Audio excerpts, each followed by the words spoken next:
The idea of extreme intelligence became popular through science fiction, especially in stories like Lucy, 2014 film. In this story, a woman gains access to more and more of her brain's power, becoming faster, smarter, and more aware than any normal human. She begins to understand time, matter, and reality itself in ways that seem beyond human limits. For many people, this idea is exciting. It feels like the ultimate dream. What if humans could become infinitely smarter? What if we could solve every problem, predict every outcome, and never make mistakes again? At first glance, it looks like pure evolution, a step forward for humanity. But this is where fiction and reality begin to separate. However, the important question is not about unused brain space. It is about processing ability. What would happen if the brain suddenly became far more powerful in how it processes information, connects ideas, and analyzes reality? This is where things become complicated.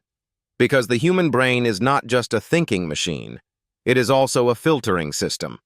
It helps us ignore unnecessary details so we can focus on what matters. For example, when you walk on the street, your brain does not process every single sound, color, and movement deeply. It filters most of it out so you don't get overwhelmed.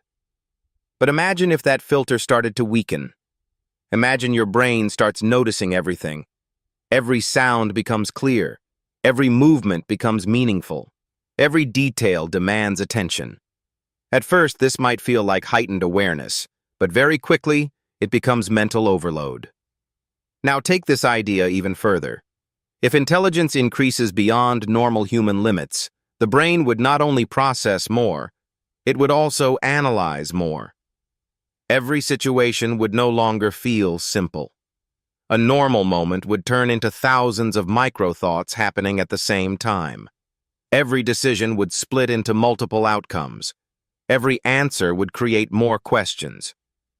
This is where the Lucy effect becomes a warning instead of a fantasy. Because as intelligence grows beyond a certain point, clarity does not increase. Complexity does. The world does not become simpler. It becomes deeper, heavier, and harder to ignore. It changes not just how we think, but how we experience reality itself. It turns everyday life into a constant flow of analysis. There is no pause, no silence, and no simple moment that remains untouched by thought. In theory, this sounds like power, but in practice, it begins to look like pressure. Because once the brain starts seeing too much, it cannot easily go back to seeing less. When people imagine extreme intelligence, they often picture perfect control. A mind that calculates everything, never makes mistakes, and always finds the best answer. But there is a hidden side to this idea that is rarely shown. The more powerful the mind becomes, the harder it becomes to slow it down. Because intelligence is not just about knowing more, it is about thinking faster, deeper, and in more directions at the same time. And when that speed increases beyond normal limits, something important begins to break: mental silence. A normal human mind has natural pauses. It thinks, rests, shifts attention, and then continues.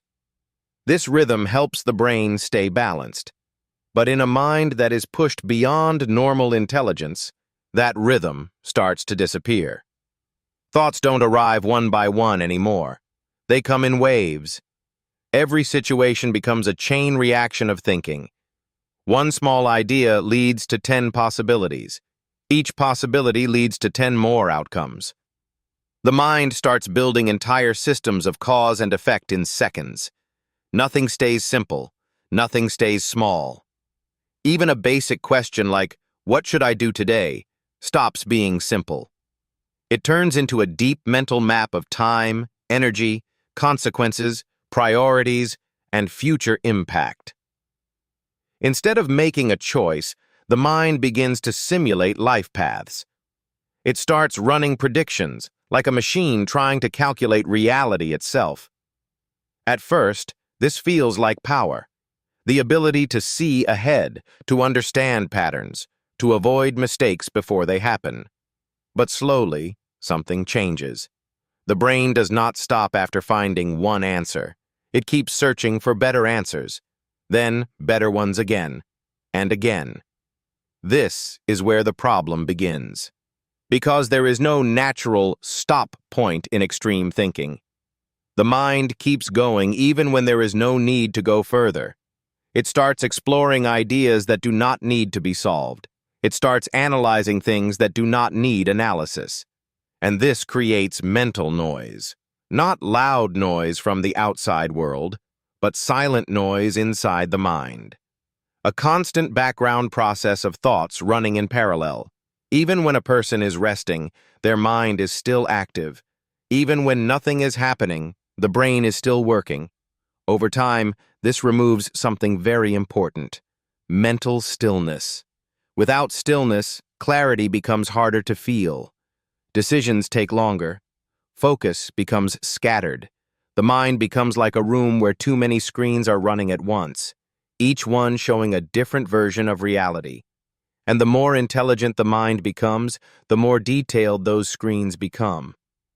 This is where cognitive overload starts to appear, not because the brain is weak, but because it is doing too much at the same time. It is holding too many threads of thought without letting them settle. In this state, even simple life moments can feel heavy. A small decision carries too many layers. A short conversation carries too many meanings. A normal day carries too many possible interpretations. And slowly, the mind begins to feel tired. Not from work, but from thinking itself. This is the paradox of intelligence explosion. The faster the mind runs, the less peace it feels. At a certain point, intelligence stops being only about thinking clearly. It starts affecting something much deeper: how a person feels. Because the human mind is not made of logic alone. It is also made of emotions, memories, and inner reactions that cannot always keep up with fast thinking. When intelligence grows too fast, emotions often fail to grow at the same speed. This creates a gap inside the mind. On one side, there is sharp understanding, the ability to see patterns, predict outcomes, and break everything into logic. On the other side, there are emotions, simple human feelings like happiness, sadness, love, fear, and comfort. Normally, these two parts work together in balance. But in hyperintelligence, that balance starts to weaken. The mind begins to understand everything, but the heart stops feeling things in the same way. A person may know exactly why something happened, why someone acted a certain way, or what outcome will come next. But even with that understanding, the emotional reaction becomes weaker. Things that once felt exciting may start to feel predictable.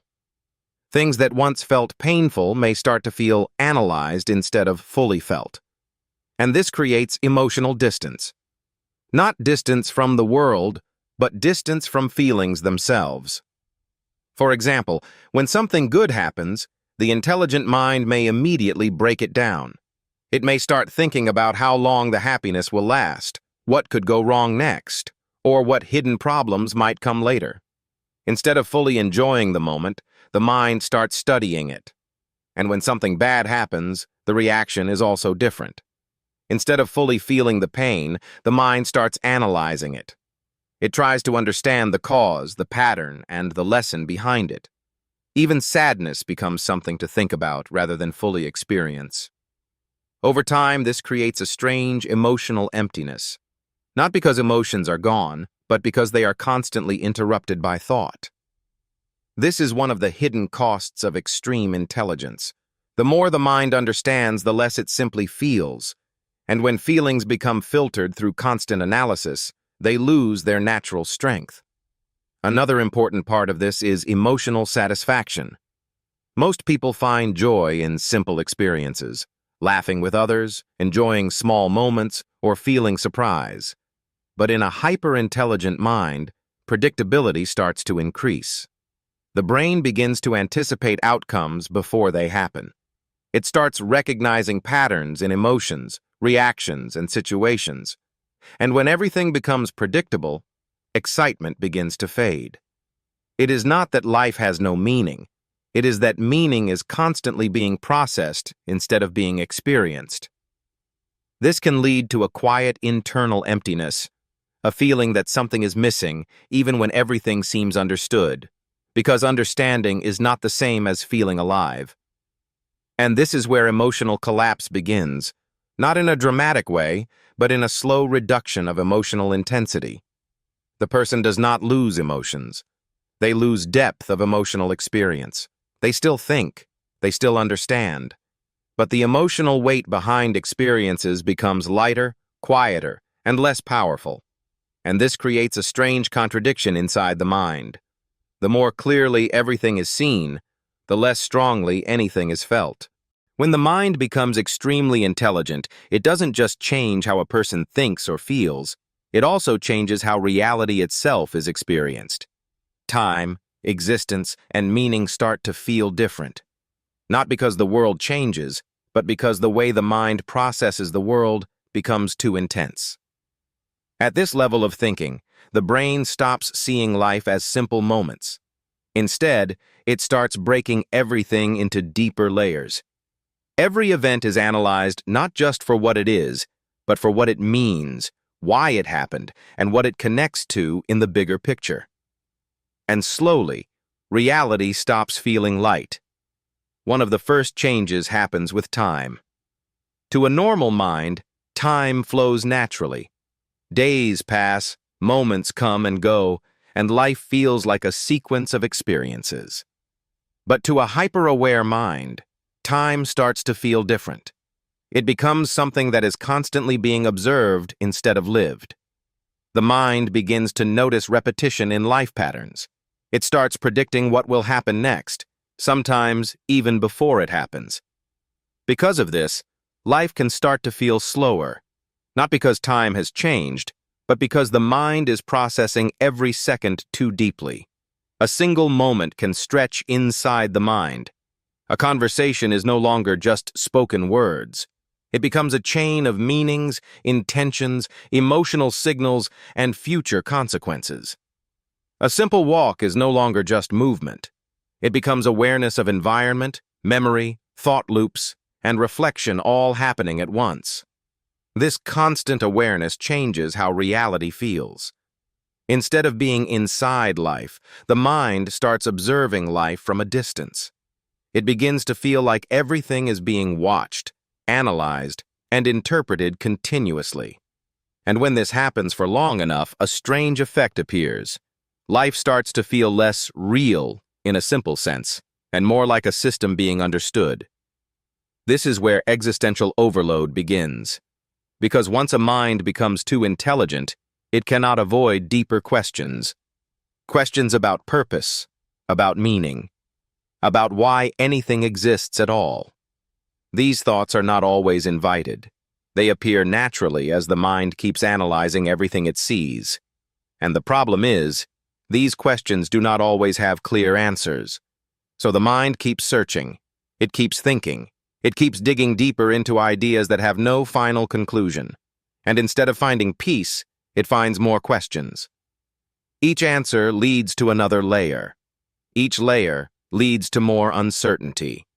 Over time, this creates mental fatigue, not from physical effort, but from constant searching. The mind becomes full of questions that cannot be fully resolved. And when there are too many unresolved thoughts, reality itself can start to feel heavy. Not in a physical sense, but in a psychological one. The world still functions normally, but the experience of it becomes different. Less simple, less effortless. More aware, but also more exhausting. This is the paradox of extreme intelligence. The more deeply reality is understood, the harder it becomes to simply experience it without analysis.